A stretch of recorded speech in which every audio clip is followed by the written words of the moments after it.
Boom, what's up, you guys? Tactical protection review. First responders are running into a pool area where a little girl has drowned. The officer's going to start working on her and trying to save lives, trying to save her life. This video, for those of us with kids, I'm sure, is especially gripping.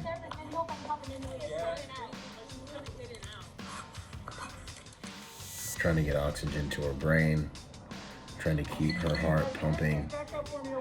They've got the AED out. Just trying to get that heart, make sure that heart is pumping and get everything restarted. It's a dire situation to be in. You've got to think to yourself,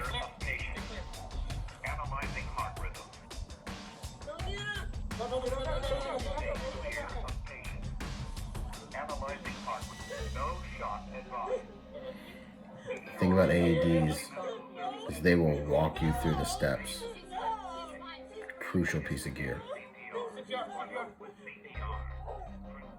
1 minute, 30 seconds until analysis will resume.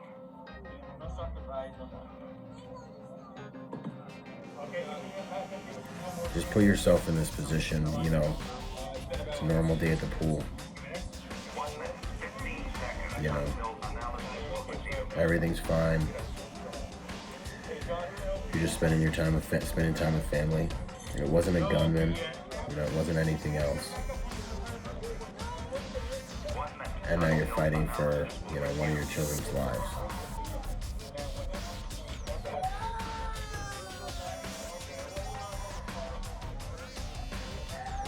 So that noise you hear is the little girl. They were able to resuscitate her.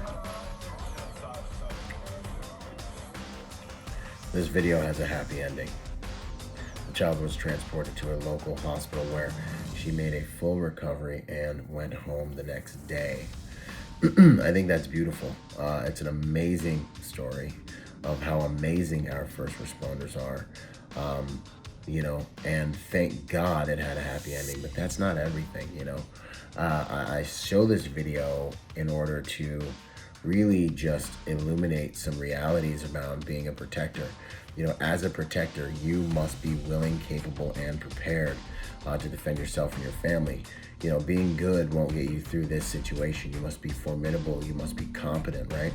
And when people think about being protectors, I know they think about, the guns and all the offensive tools of destruction. But really, the principle is one hand to heal, one hand to kill. And, violence is a tool that sometimes we have to use to save life. But the other side of that is we also need to be prepared with tools to be able to save lives on any given day of the week. Human violence is a problem. It is something that can and probably will happen to you at some point, at some level throughout the spectrum, on the ride of your life, right? But another really serious reality is the fact that medical emergencies are another thing that we should be confident and capable of protecting each other from, because I think those cause and pose the most legitimate threat to our safety.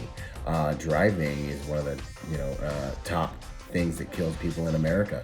And driving, you're going to do it today and you're not even going to think about it.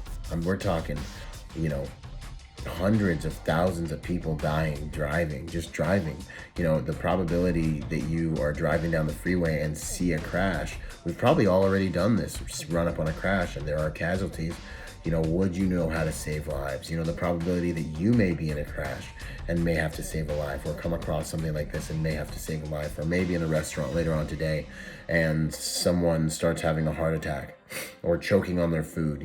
Medical emergencies are huge when it comes to if you want to call yourself a protector. So being able to defend against and help people with saving lives is a skill that I believe we all should have. On any given day, Murphy can show up with a baseball bat, a chainsaw, and an ice pick and wreck whatever you had going on, and we need to be formidable and capable of understanding how to, deal with all those things. So it's just a thought. Byron Rodgers, Tactical Protection Review. Learn protection strategies from a protection professional. I hope this video inspires you to take your first aid, maybe your TCCC, TECC certifications and training, your medical training to the next level. I'll see you guys on the next video. Train with me at protectorsymposium.com.